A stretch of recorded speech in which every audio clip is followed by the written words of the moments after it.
अस्सलाम वालेकुम। मैं हूं आपका होस्ट मोहम्मद अमीर हमजा। इस वीडियो में बात की जाएगी कि गंदम की फसल में किस वक्त सल्फर इस्तेमाल नहीं करना चाहिए, किस स्टेज पर सल्फर के इस्तेमाल से नुकसान हो सकता है और इसकी वजूहात क्या होती हैं।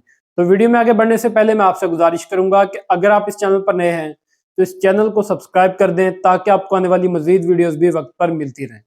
काशकर भाइयों, मैंने अपनी पिछली वीडियो में बताया था कि गंदम की फसल में सल्फर इस्तेमाल करने से क्या क्या फायदे हासिल किए जा सकते हैं और ये भी बताया गया था कि किन स्टेजेस में सल्फर के इस्तेमाल करने से फायदे हासिल होते हैं।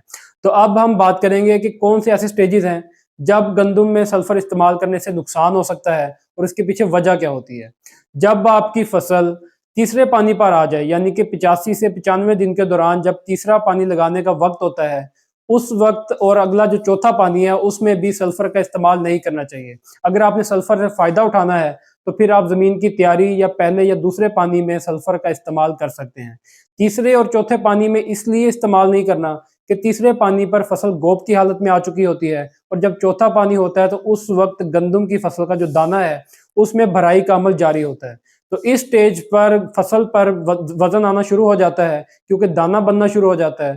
तो जब आप सल्फर का इस्तेमाल करते हैं तो सल्फर जमीन को भुरभुरा कर देता है। जब जमीन भुरभुरी हो जाएगी तो जमीन के अंदर पौधे की जो पकड़ है वो मजबूत नहीं रहती, वो कम होना शुरू हो जाती है। और जब पौधे के ऊपर दाने की वजह से वजन आना शुरू हो जाता है तो उसकी वजह से पौधे गिरने के चांसेस बढ़ जाते हैं। तो इस तरह से सल्फर डालने पर फायदे की बजाय नुकसान हो सकता है। इसलिए तीसरे और चौथे पानी पर सल्फर के इस्तेमाल से गुरेज करना चाहिए। अगर आपने सल्फर से फायदा उठाना है तो फिर आप फसल में पहले या दूसरे पानी में सल्फर इस्तेमाल कर सकते हैं।